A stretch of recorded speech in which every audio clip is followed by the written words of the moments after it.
Hi everyone, welcome to my channel. This is Michael, and over there somewhere is Esme, running around causing trouble. So I'd like to share with you today some of my new equipment that I've kind of customized and made. The reason why I had to do that, I couldn't buy it off the shelf, was I wanted a small pack just to carry my essentials, especially hiking and moving around in wintertime. It's very important that you carry some survival equipment. You really don't know what's going to happen. You could fall, injure yourself, you could be stuck there for some time. So having enough stuff to get you at least over one night, maybe two, I feel is very important. But I didn't want to carry the weight. So what I've done is modified a few things, and I'll kind of go through that with you now and explain what I've done, why I've done it, and how it, for me, it makes sense. So I'm just going to put this firearm to one side and take off my snowshoes.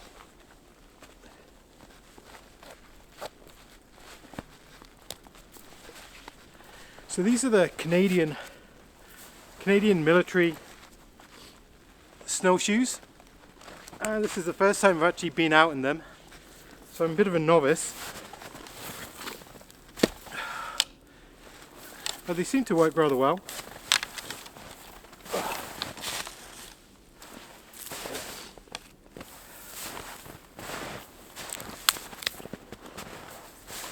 And the snow's not terribly deep. So first of all, I'll kind of show you what you're maybe used to. So this is my ribs front pack, which I carry all my major essentials, all my fire lighting equipment, or some of it, all my first aid, compass, that sort of stuff, fire making stuff, and of course like hunting licenses and such. What I have here is my new axe holster that I made on my last video. You can take a look at that as well. I'll put a link up somewhere where you can click to it. And this small backpack, so I'll go into this a little bit more, but basically it clips on at the back and it clips on at the shoulder, and it's a 3-point system which I can unhook from here and just kind of drop it off quite easy. So I can keep the ribs pack with me all the time and just take the pack off. Why that's important is I do a lot of UTV riding, and getting in and out of a UTV with a pack is problematic. It takes, it's a pain in the butt. You have to keep taking it on and off all the time. I didn't want to keep unbuckling something, so this is why I love the ribs pack, is I can keep this on when I'm using my UTV, and with the backpack, if I'm going for a walk, I just clip it on, and then when I get back, I unclip it, put it in the UTV. I don't always have to take it with me. I've got enough here to get myself out of some tight situations, but this, for winter especially, has all my shelter and food and other pieces. So let's have a closer look at what I've got in my pack. So to remove the pack, I just undo the lower clip. Done. Reach over.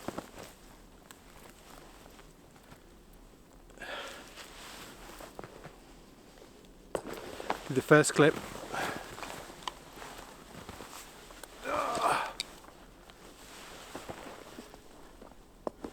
and the second clip. Clips on in the ideal position, and I know that's a problem. I've got some remedies for that, and you'll be very impressed, I hope, because I was when I found this particular solution. So this is the pack. All this is a PLCE rocket pack. Actually zips onto the side of the British Army Bergens. There's actually a couple of rucksacks it zips on with these zippers, and I have a couple of these from my time in the service that I kept, and I put a whole loop on the back. I just put that on, and I also picked up these Molle Pouches for $20 from Amazon, and I just put these attachment straps on the side, and these things are really straightforward. $20, you can't go wrong. I can't make them for $10. And they simply just attach.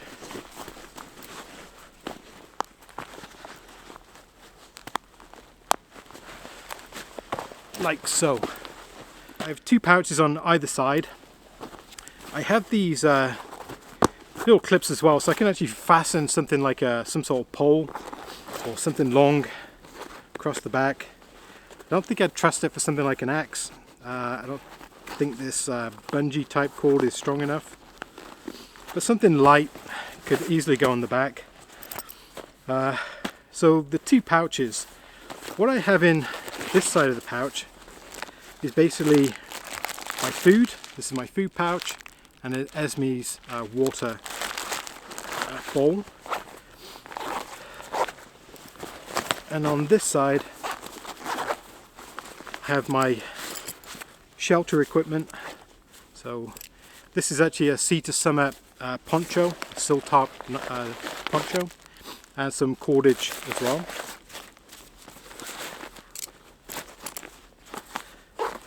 And just to follow up on these pouches, the reason why I went for this type of detachable pouch rather than sew them directly on is I have this webbing belt, which is probably hard to see under here, but I'll show you in a second, which I now carry my Falkneven S1, and obviously my axe holster on the other side. But I can detach these pouches and just put them straight in my belt as well, so I can disperse with this smaller pack completely and just carry it all on my belt if I wish. So that gives me another option to go in between, kind of with the two. The capacity of the pack is more or less to the limit. So this is the Maxpedition roly-poly dump pouch. It's the mega one, I think it is. So what I can do is I can fold this out, and if I do need to carry some other equipment, maybe I need to collect something, I need to carry some birch bark, I picked up some nice fat wood, I need something to carry it in, I can just put it straight in here. And this is quite a sizable pouch that I can carry lots of stuff in. So this extends my capacity. I would say it's as big, if not bigger, than the main pouch itself, but it's obviously a temporary storage, and I can either keep this on the pack itself, or I can actually put that on my belt as well, and that just folds away neatly like so.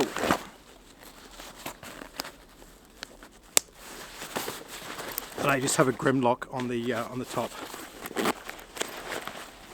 So inside my pack I have my kneel pad, which I'm going to use right now.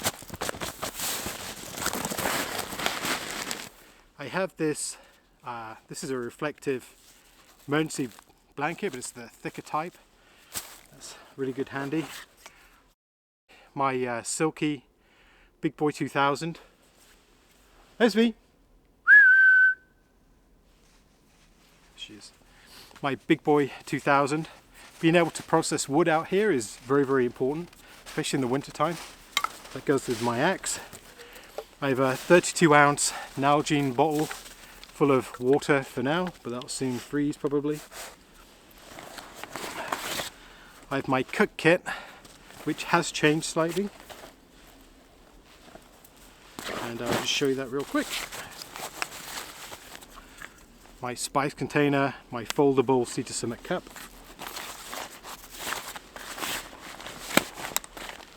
my waterproof bag that I keep everything in, but this can also be used as a water carrier, so that's why I use that.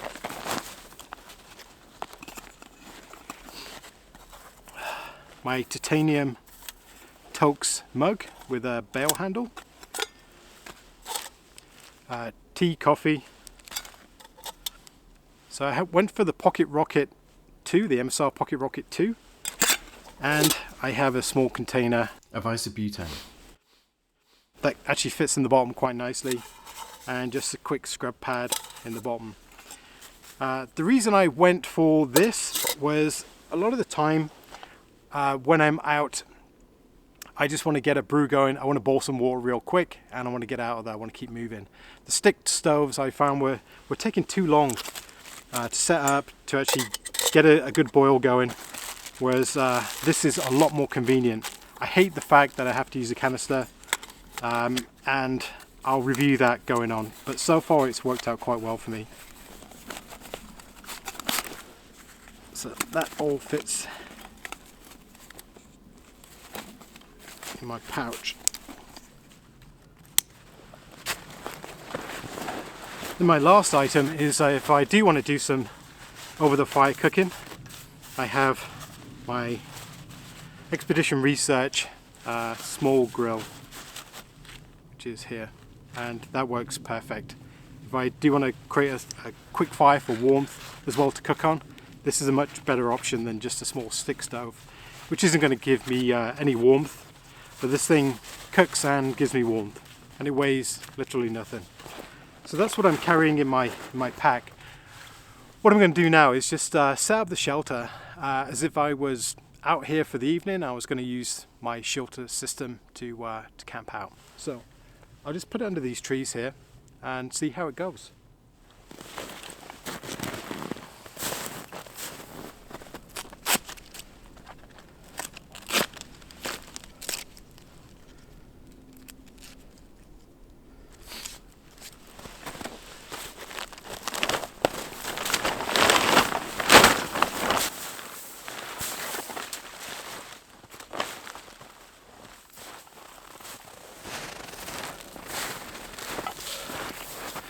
So I've just trimmed off a quick stick. I'm going to use that for my center support for my shelter.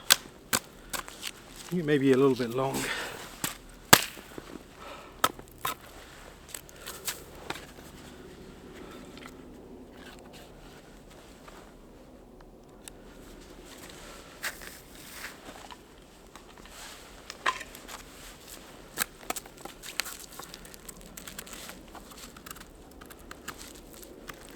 I'm just going to round over the edge as well, so I'm going to poke through any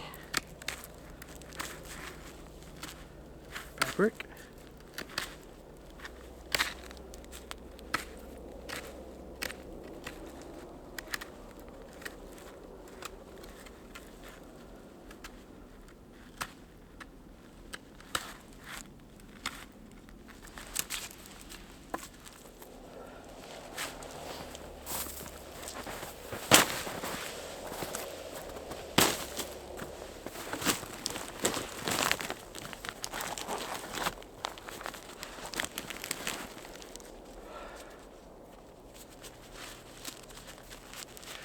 The only thing I don't like about this shelter is the colour. I'd rather it just had been a normal green rather than this turquoisey thing.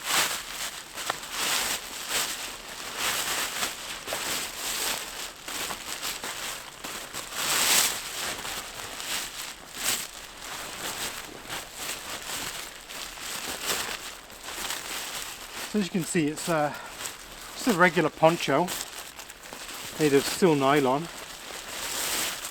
but it can be used for different things. I'll show you the shelter setup. So in each of the corners of the steel nylon top, there are these loops.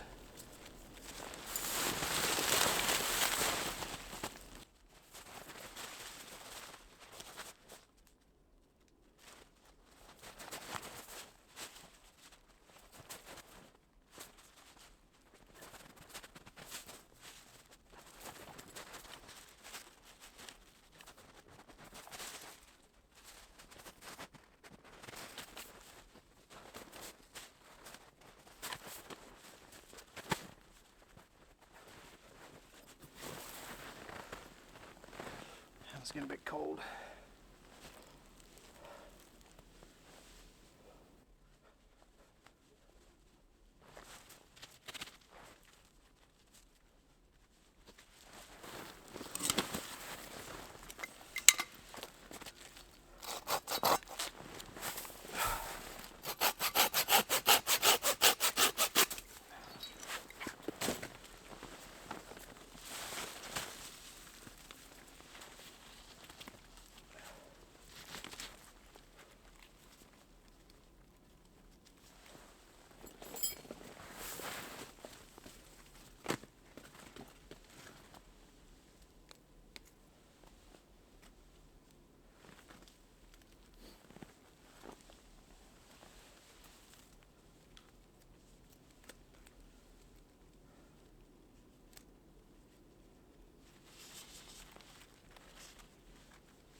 So what I have on this end is just a prusik knot I can adjust the tension with easily.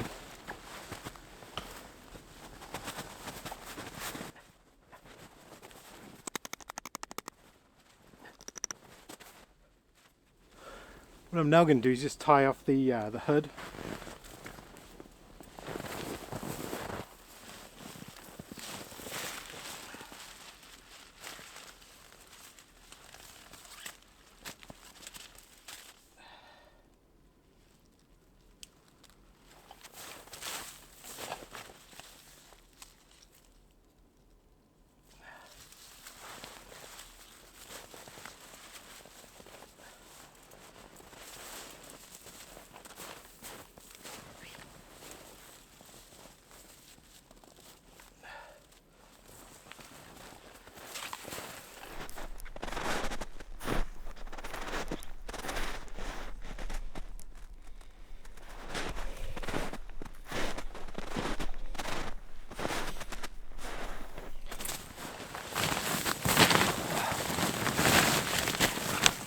So there's enough room in here to keep out of the weather.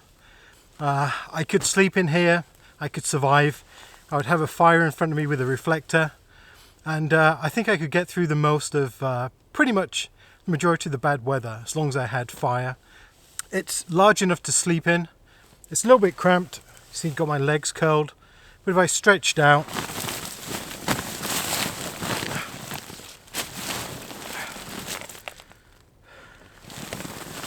quite livable. Things I would do if this was a real situation is I would pack the underneath of this with some boughs to insulate me from the ground a little bit better.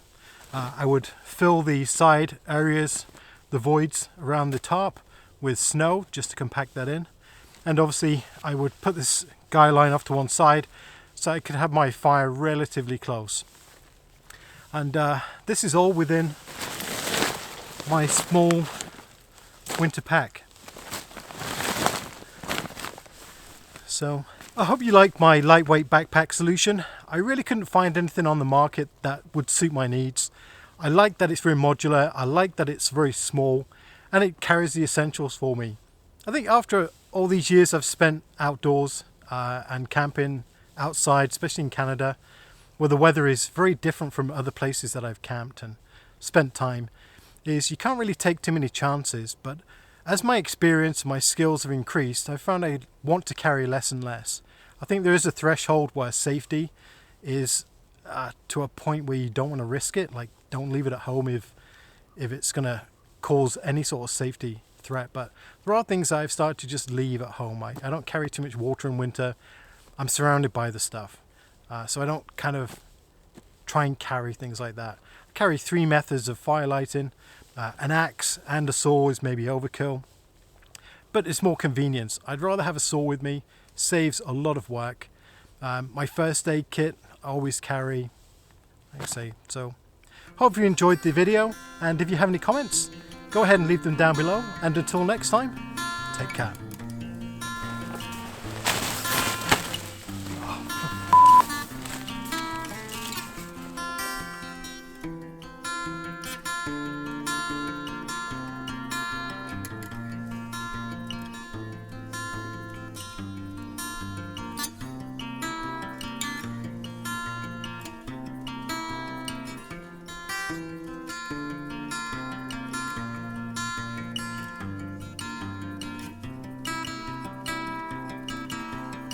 And as always, thank you very much for watching. If you like my videos, leave me a comment, maybe a thumbs up, and don't forget to subscribe.